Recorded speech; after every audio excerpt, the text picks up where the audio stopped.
Hello students. आज हम लोग पढ़ेंगे प्राचीन विश्व की सभ्यताओं का उदय। जैसा कि हम लोगों ने इसके पहले जीवन की उत्पत्ति में पढ़ा कि किस तरह से जीवों की उत्पत्ति हुई और फिर बंदरों की प्रजाति से मनुष्य निकला। अब जब मनुष्य धीरे धीरे समूह में रहने लगा, यानी उसने खाना बनाना सीख लिया, साथ में रहना सीख लिया और खेती वगैरह करना सीख लिया, तो प्राचीन विश्व की सभ्यताओं का उदय होता है। Emergence of river valley civilisations, नदी घाटी सभ्यताओं का उदय प्राचीन काल में। सबसे पहला प्रश्न था कि क्या कारण था कि जो भी सभ्यताएं प्राचीन काल में विकसित हुई, प्राचीन काल में जो भी नगर बने वो नदियों के किनारे बने। इसका कारण क्या था कि प्राचीन काल की सभ्यताएं नदियों के किनारे ही विकसित हुई। उसका देखिए सबसे प्रमुख कारण ये था कि प्राचीन काल में खाद्य मुख्यतः कृषि पर आधारित चीज़ें थीं, फल और अनाज। और अनाज या फल वहीं उत्पादित हो सकते थे जहाँ पे उपजाऊ भूमि हो, साथ ही साथ सिंचाई की व्यवस्था हो, पीने के लिए पानी हो।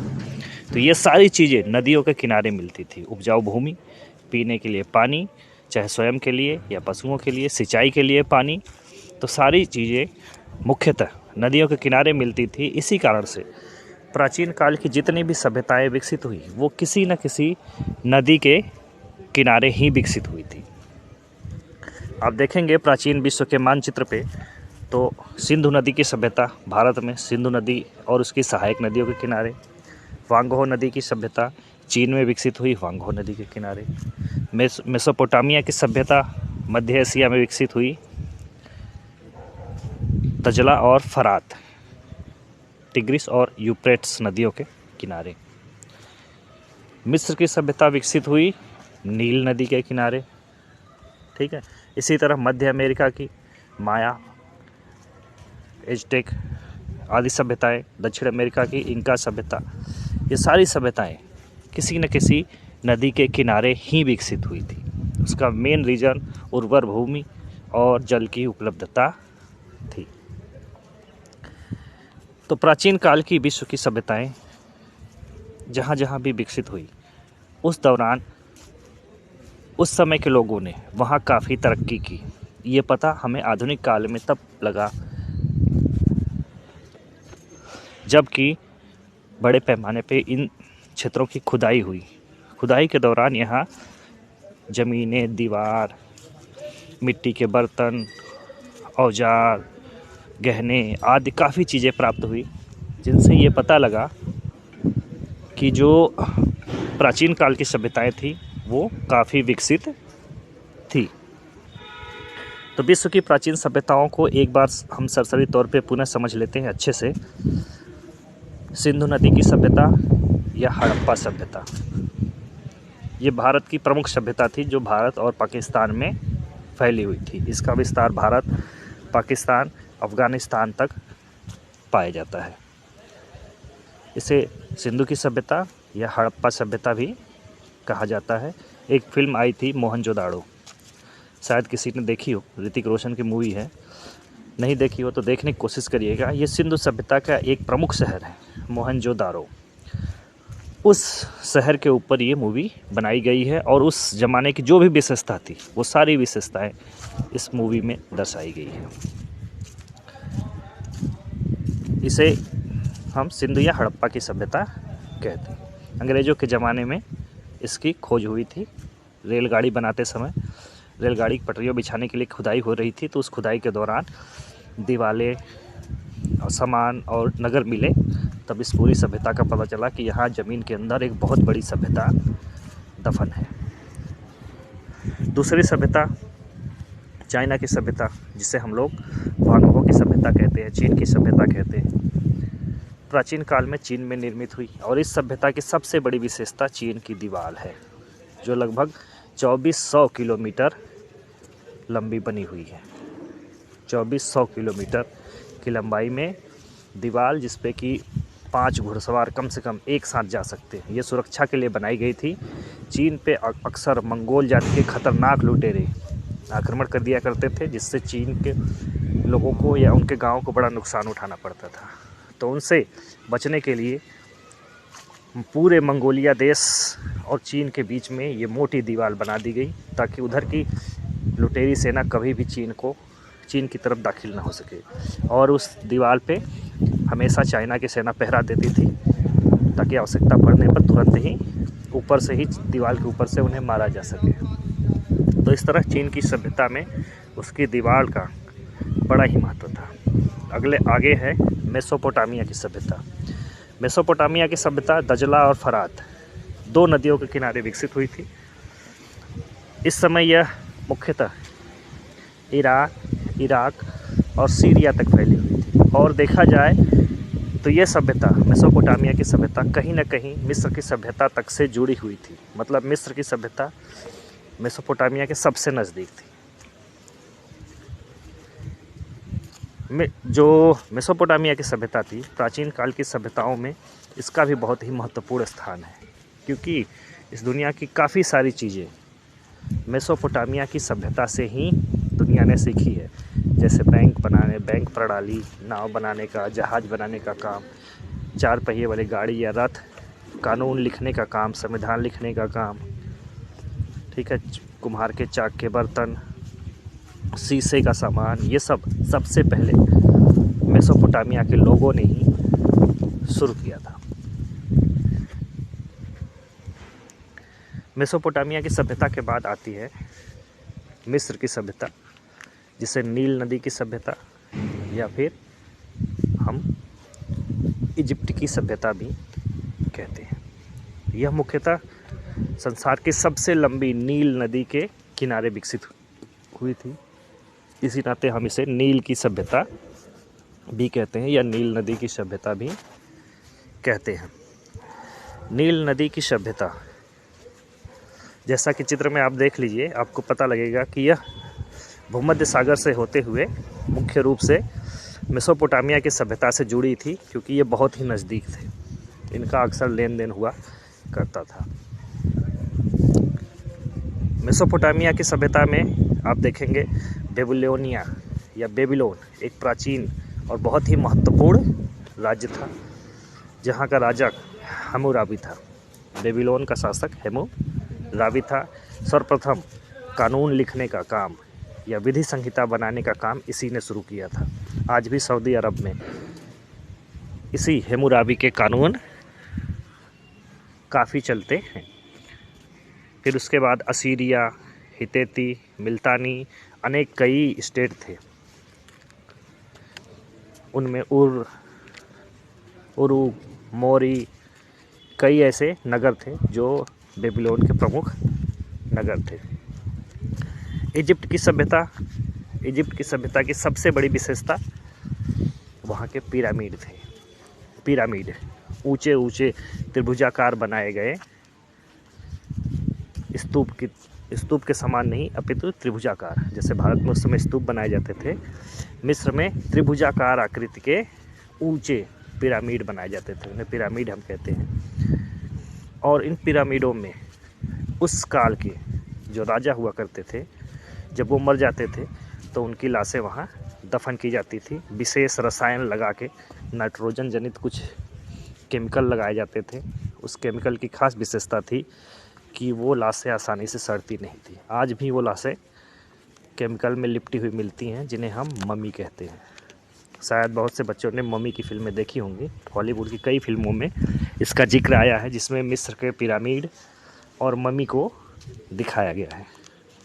आप कभी मौका मिले तो देख लीजिएगा, इससे आपको मिस्र की सभ्यता को समझने में बड़ी आसानी होगी कि उस ज़माने में लोग कैसे रहा करते थे, कैसे पिरामिड हुआ करते हैं, वहाँ की मम्मी किस तरह दिखती है, किस तरह उस पर रसायन का लेप किया गया है। और साथ ही साथ स्फिंक्स, वहाँ के बड़े पत्थर के चित्र हुआ करते थे, जिसमें शरीर आदमी का और मुख शेर का हुआ करता था, जिसे हम अपने यहाँ नरसिंह कहते हैं। नरसिंह, हमारे यहाँ नरसिंह भगवान भी माने जाते हैं, जिनका शरीर आदमी का और मुंह शेर का होता है। तो वहाँ भी उस सभ्यता में बड़े पैमाने पर स्फिंक्स यानी शरीर मनुष्य का और मुँह शेर की मूर्तियाँ पाई जाती हैं। अक्सर वहाँ के राजा इसी तरह का मुखौटा पहनते थे स्फिंक्स की तरह का, और अपने चित्र ऐसे ही बनाते थे।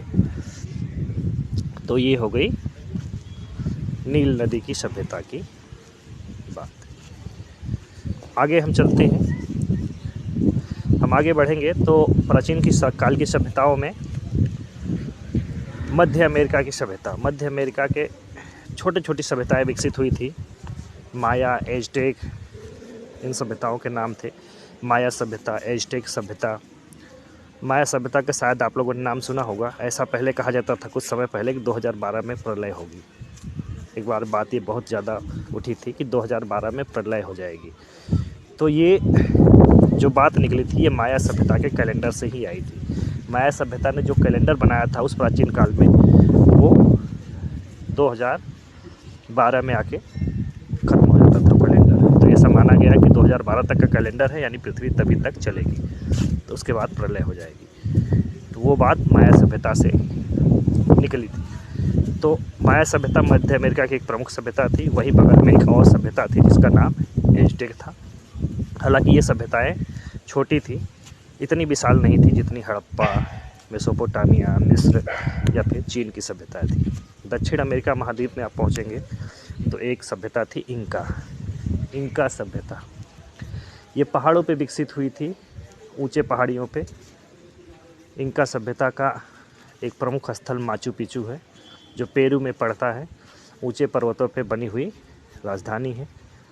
कहा जाता है, ऐसा माना जाता है कि इंका सभ्यता में कई सोने के नगर बने हुए थे, कई सोने के नगर जो आज भी इन्हीं पहाड़ियों के बीच में कहीं ना कहीं दफन है।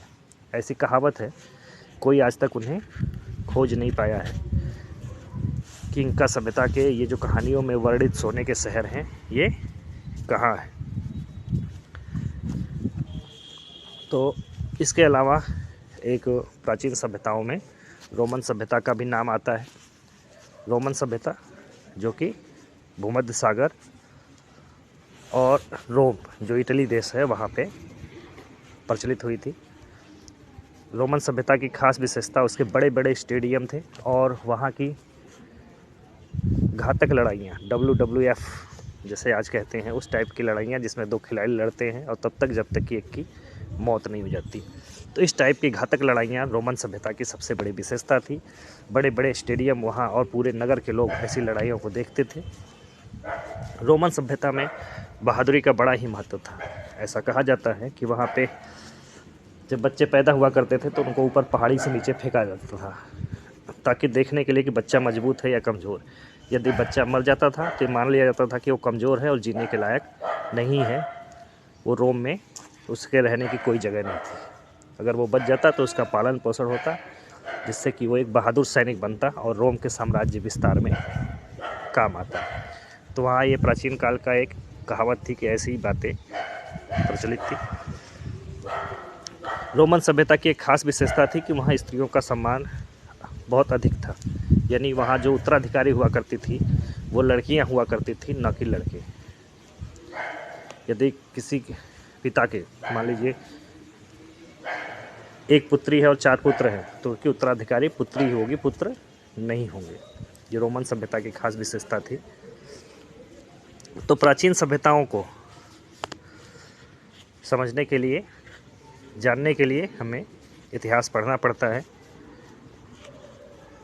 यदि नहीं पढ़ना चाहें तो आप संक्षेप में इस वीडियो को सुन के भी प्राचीन सभ्यताओं, उनकी खास विशेषताओं के बारे में समझ सकते हैं। प्राचीन सभ्यताओं में हमने आपको पहले भी रिपीट किया कि जो प्रमुख थी वांगहो की सभ्यता या हड़प्पा की सभ्यता, मेसोपोटामिया की सभ्यता, नील की सभ्यता, मध्य अमेरिका की सभ्यता और दक्षिण अमेरिका की सभ्यता मुख्य है।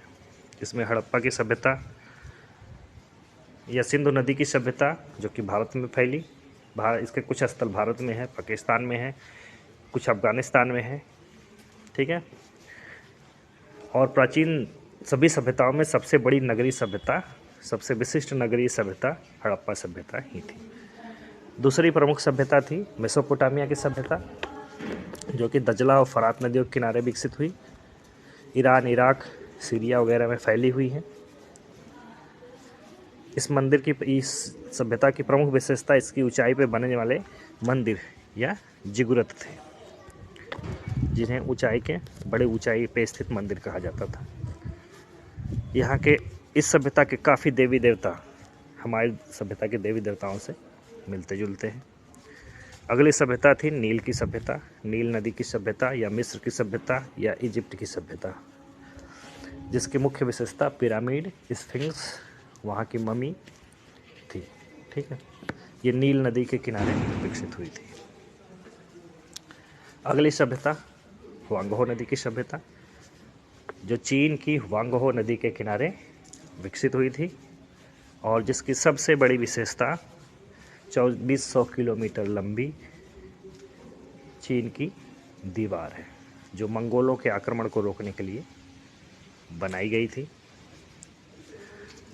एथेंस की सभ्यता हम लोग आगे पढ़ेंगे विस्तार से, वो रोम में थी और प्राचीन सभ्यताओं में काफ़ी समय तक वो जीवित रही।